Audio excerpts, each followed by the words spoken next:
Blog Talk Radio. Dameless, skill, dameless, skill, dameless, skill.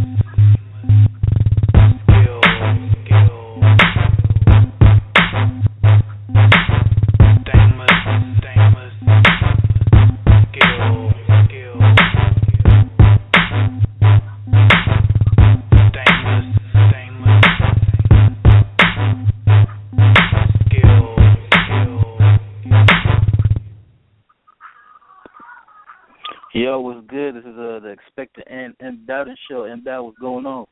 What's good, world? So, on today's show, trying to get situated here. On today's show, we're talking about the situation that's going on around the country with all the protests and everything, uprising, looting, and everything else that's going on around the country. Concerning Mike Brown, Eric Garner, Tamir Rice in Cleveland, and also want to get into the bias of the media here, and how the media is just, I feel like they're race baiting people, trying to divide the country, and there's a complete hypocrisy. I hate the fact that they make everything into a race issue. You look at the Mike Brown case. They leave out facts. The fact that this kid, if you want to call him that, robbed the liquor store, beat up a clerk, whooped their ass, and then he charged the police officer. So this whole myth that he was on his knees with his hands up talking about don't shoot, don't know where that came from. You look at the forensic evidence, it backs the cops' side of the story. The autopsy backs cops' side of the story. Witnesses that went to the grand jury also back the cops' side of the story. For some reason, the media doesn't report that. The report is that they just want to say it's an unarmed black kid who, and they want to make him seem like this innocent child that did nothing wrong. The Eric Garner case, I feel different about it only because I do feel like what the cop did was fucked up. He didn't have to choke him like that. At the same time, Eric Garner was warned 30 times, not to sell cigarettes in front of the damn liquor store. And the reason why the cops are called was because, the owner of the liquor store called the cops because he was selling cigarettes from the store. And that makes sense. And, and people want to focus on the white cop that choked him, but nobody wants to focus on his partner who happens to be black, kicking him in the stomach and shit. And they just focus on the white and black thing. And then also, too, there's a situation in L.A. that happened last week where an unarmed white guy was shot in cold blood by the LAPD. And nobody's talking about that. Where's Al Sharpton? No protest about just for that man's family. No, you don't see it on CNN. You don't hear about it. I haven't heard about it on the internet on Yahoo. I'm not even on Yahoo, on Instagram. So, to me, just a complete hypocrisy in the coverage and all this, and how everything has to be a white and black thing. And I'm also, mad at Al Sharpton and black people in general. I'm black, M.Bowden's black, and I feel like black people need to stop being the victim. We're not the only ones that are going through some shit. Hispanics have got it just as bad, maybe even worse than we do. Asians got their own issues. Ever since 9/11, Arabs probably got it worse than we do. So we're not the victims here, and to me, there has to be that has to be consistency in how we're covering these events.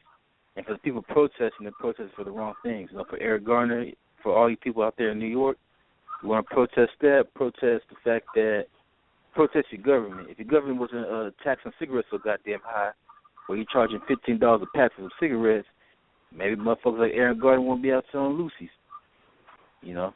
So you can't by those cops that choked out Eric Gardner. Again, I feel like it's a fucked up situation. Not condoning anything that they did, but they're just abiding by the laws set by your government out there in New York. So that's how I feel about the situation. And Bal, if you want to add on, tell people how you feel about it. Yeah.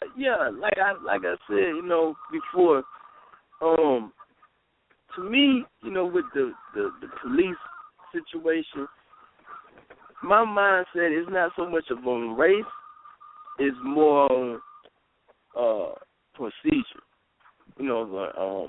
Because police officers, a lot of these guys, they patrolling, high crimey areas, and when I say high crime, I mean a lot of robberies, a lot of drug selling, a lot of not so much to be stereotypical and just say a black neighborhood, but you got a lot of these officers that haven't grown up or are not a part of that element versus a black cop that's where they live at. So if they coming from another state or another city and they coming into this, they're gonna come in with their guard up. But 9 times out of 10, I ain't gonna say 9 times out of 10, I'm gonna say 7 out of 10. 7 out of 10 times, a lot of these situations that occurred could have been avoided if procedure was done like it's supposed to be done. Let's say the case for George Zimmerman. That could have been prevented. If George Zimmerman would have stand down like that guy told him to stand down, they told him to stand down. Because for one, he wasn't even a real police officer. No, he was just neighborhood watch. Neighborhood watch. And at the same time, you're right. It could have been prevented because, George Zimmerman could be prevented on George Zimmerman's part. He should have stood his monkey ass in the car and stand down like the dispatcher told him. At the same time, it could have been prevented on Trayvon Martin's end because instead of him trying to be Billy Badass and attack George Zimmerman, she took his black ass on home. Exactly, but it's a double-edged sword. It's a catch-22 double-edged sword. You damned if you do, you damned if you don't. A lot of times, I think about my own personal experience with the law and, by me going to school for criminal justice, hold on, time out. I hate to cut you off. But for those of you listening out there, if you want to call in and give us your input, call 347-826-7068. Again, the number is 347-826-7068. All right, Bal, what you say? And call in and put in your input and let us know what you think, about our conversation on the matter. But to get back to my story, a lot, like I said from the beginning, a lot of it had to do with just procedure. How do a police officer approach a situation, and how do he handle it without doing the extreme? And so it all goes back on they training, how to approach different situations. Like the situation with the tell us about the situation, my man, about tell us about the situation about the young kid with the gun that played with a toy gun. Elaborate on it. All right, so in Cleveland, Tamir Rice, he was playing with a toy gun, and the gun, it looked real. It looked real enough to where people in the neighborhood called the police. And so people in the neighborhood were calling the police saying that this young kid was, waving his gun in the park, and whatever. So, of course, people got scared. They called the police. The police came down to the scene to, check out the situation. And when they checked out the situation, they told the kid to get down, put the gun down, and that's it. And the kid did not threaten or point the gun at the cops, but he didn't put the gun down. He refused to put the gun down, and the cop, thinking that it's a loaded weapon, took action and shot the kid in the stomach. And of course, him being a young kid, 12 years old, he died.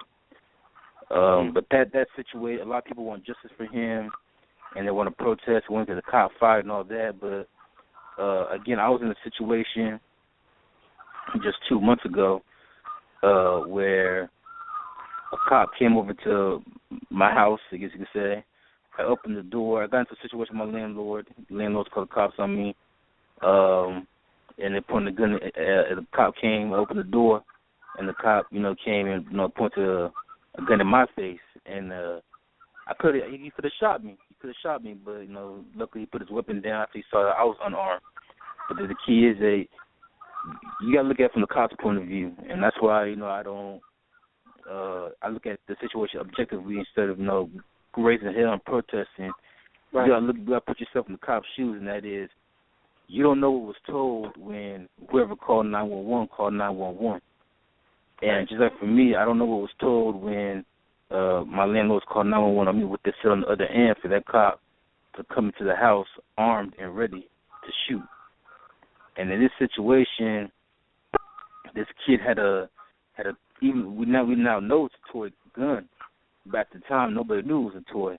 And like I said, the gun looked real enough to where people in the neighborhood had to call the police.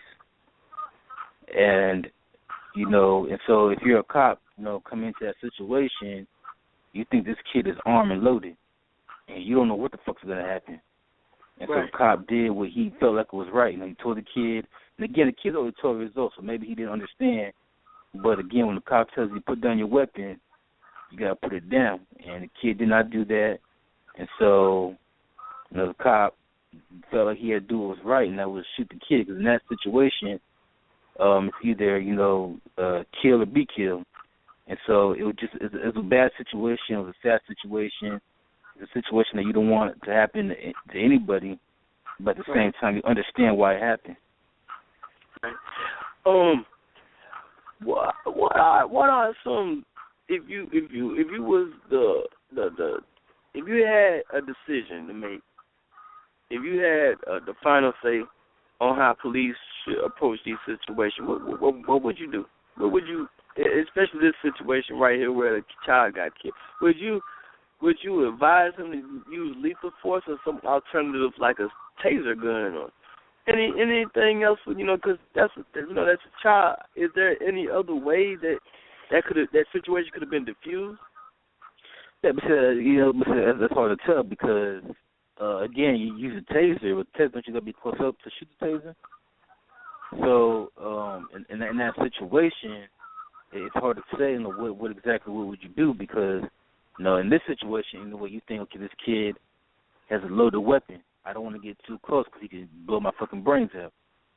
Right. The same thing with Mike Brown, because a lot of people feel like Officer Darren Wilson should have used a taser, but again, he's sitting in his car waiting for backup to come. All of a sudden, everybody wants to call him a kid, but he was even though he was only 18, he was like 6'5", 380 pounds. That's a big ass dude. So you got this 6'5", 300-pound motherfucker running up to you, and you sit in your car, and all of a sudden, taxi through the window, trying to grab your gun. It's a scary situation, and I think that cop was in a situation that no cop wants to be in, and that right. It's hard to say. It's easy to sit here, it's easy to sit and play armchair quarterback and say that he should have did this or that was fucked up or that was wrong, but sometimes you gotta put yourself in their shoes, and because in that moment of time, anything could have happened. And Bowden, you talked about this too, that maybe he should have shot him in the kneecaps, right? Shoot him in the head. But I mean, at that point, he was scared, because he gave him warning shots. He even shot him in the arm, shot him in the shoulder. This kid just kept coming after him, just kept coming up. Like nothing he did, he couldn't get nothing to do to get this kid down. And so after a while, he was like, I guess he said he can't take it no more, so he just shot him in the head. And even then, it took back up. And that's another thing, too. It took back up 4 hours to come. 4 hours. So in that 4 hours, anything could have happened. Even if you shot him in the kneecap, like what we talked about, he probably would have bled to death. But even then, since it took back up so long to come, if Darren Wilson didn't do what he did, he probably would have been dead. So it's a double-edged sword, and it's easy to sit here and protest talking about to racism and all this. You got Al Sharpton, raising hell. And, and that's another thing we want to get to is Al Sharpton. Al Sharpton, you're supposed to be a pastor, number one. Where's your church at? I'm still trying to figure that out. number two, you are a national news anchor. You got your own show on MSNBC.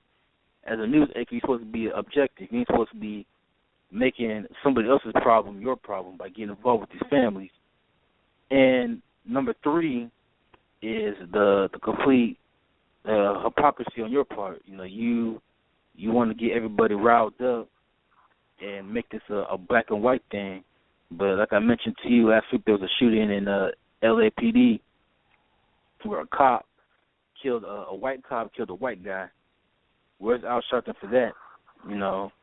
There's a situation last year in Atlanta where a black guy killed a white baby because he was trying to rob the baby's mother. The mother said, I have no money. And so the kid, for whatever reason, shot an 8-month-old baby in the face, killed the baby. Where's the justice? You know what I'm saying? Where was Al Sharpton for that? Right. Where was the protest for that woman and her family who just lost her 8-month-old baby? Another situation, I can't remember what city it happened in. Also, too, happened last year that has been brushed under the rug, but because we want to talk about, excessive force in the police department. There's this white kid had Down syndrome, so he's slow, and he was in a situation where he snuck into the movie theater, which y'all know you ain't supposed to do, without paying. He got caught, and he refused to leave. Cops tried to escort him. They tried to arrest him, and he resisted arrest. So, like most situations, the cops, like what did Eric Garner, they choked him. And again, the kid had Down syndrome. He's slow. He probably doesn't understand. And to me, the cops didn't have to do him like that, but he did him like that and killed him. And but again, it's been a year. The cops still patrolling. He still has the job. Nobody's protesting. Nobody's doing anything. No justice for him. So where's Al Sharpton for that? So everybody wants to make the Al Sharpton wants to this rallying cry about Black Lives Matter, but nobody else's lives matter. This kid with Down syndrome. To me that was even worse. He got Down syndrome. You know what I'm saying? Motherfucker got Down syndrome. He retarded. And I know that's a slur, but that's what he was. Maybe he was slow. And he probably didn't understand, and you don't, fuck him up like that. Eric Garner, you can make the argument, man, he understand fully well what the fuck he was doing. You know what I'm saying? He knew he was fucking up. But, but there's no protest for that. Al Sharpton's nowhere to be seen. But if it's a black and white issue, all of a sudden, Al Sharpton wants to get on his high horse and start rallies and protests and test all this violence that's going on because, it fits his agenda. He did the same thing with Don Imus about, 6-7 years ago when Don Imus made a joke about the women's basketball team calling them nappy-headed hoes. And I got to admit, it was nappy-headed. Now Don Imus made a joke, you know what I'm saying? It probably wasn't funny. He didn't come off right. But he made a joke. But Al Sharpton got that man fired. Now, if I was to come out here and call, if me and Battle would come out here and on the show and call white women, straight-headed hoes, you know what I'm saying? Al Sharpton ain't gonna do shit to us because we talking about white bitches. But you talk about black bitches, all of a sudden, it's a problem, especially if it's a white man, talking shit about black bitches.